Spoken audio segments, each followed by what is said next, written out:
First, we'll set up for a position feedback loop.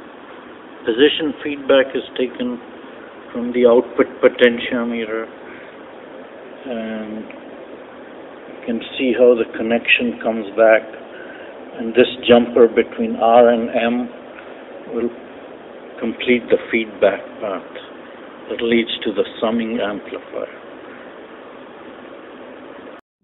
The reference input is provided by the input potentiometer position, which is connected into the summing amplifier.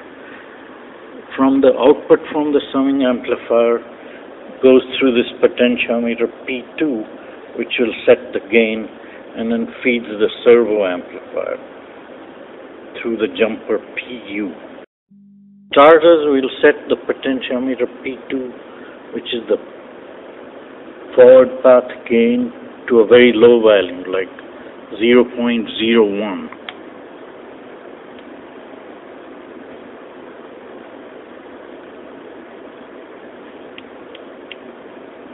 That's 0.1.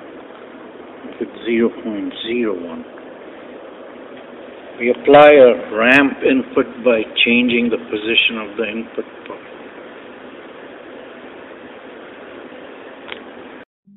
Initially, potentiometer P2 is set at 0.1 on a scale of 10, which is 1% of its full scale value.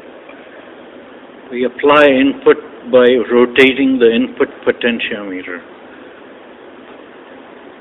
So that would be a step input. It would be a step input to the left or to the right. We watch the output potentiometer.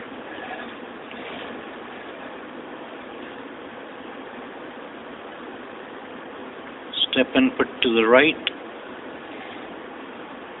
step input to the left. You can see a little bit of oscillation already. That means this loop is very close to being unstable, and even a little bit of gain will cause oscillations. Let's see what happens when we increase the gain.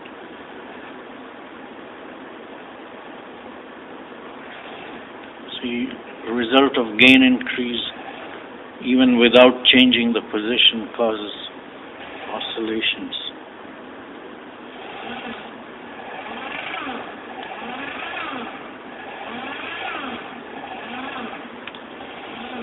At this point, the gain is 0.3 on a scale of 10, which is only 3% gain.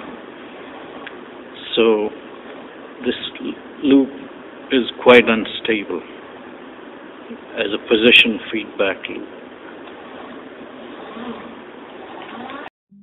So we will select the feedback selector to go from proportional control to PI control. Now there's a resistor capacitor in the compensation path. Again, we start with a very small gain, and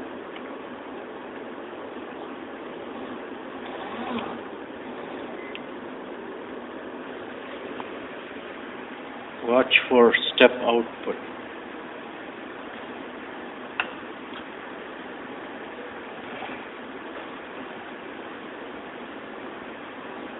You can see that what's the result here. PI control has caused the system to be quite sluggish. This slows the system down because an integrated PI control introduces an additional pole in the transfer function. What's the effect of gain? If I increase gain, I see the same result, instability.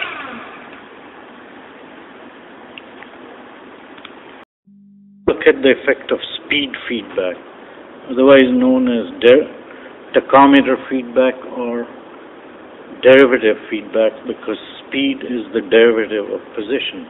So this is really derivative feedback. The derivative feedback is set up on this machine through this connection S through N. The amount of feedback is controlled by the potentiometer, and then through this jumper O through T is fed into the servo motor. Normally a position control system is a second order system with a pole at the origin. Derivative feedback tends to cancel out the pole at the origin and will convert the system into a first order system, which should improve the stability. So we'll start with setting the feedback gain quite high, and the gain in the forward path is set low.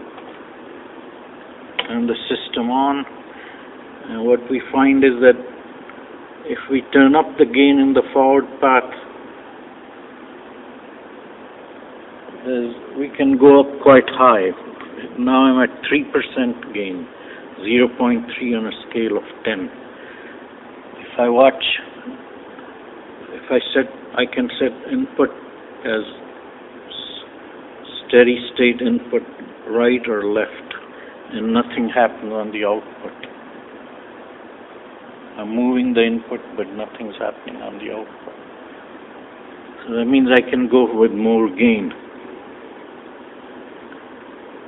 I've increased the gain to almost 2.0 on a scale of 10, which is 20% of the full scale. And if I watch the output potentiometer, you can see that it's following the input to the right, to the left, without much overshoot, which is typical of a first order system.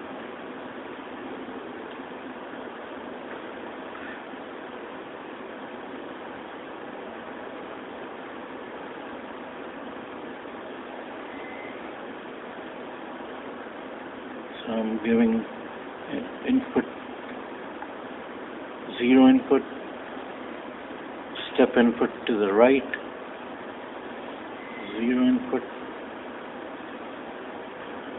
step input to the left. So you see the output follows quite smoothly.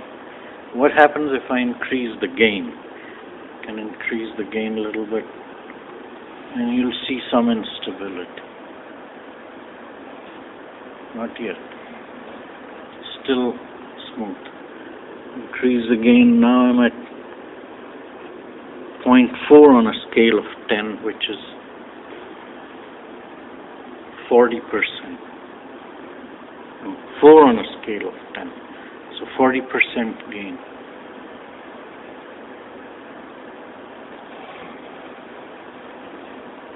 You can see a little bit of overshoot.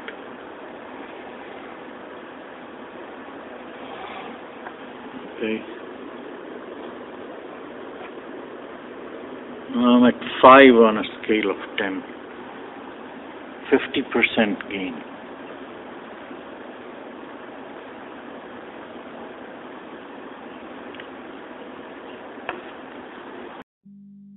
With the gain set at 50%, you can see that there's an oscillation. Overshoot and oscillation.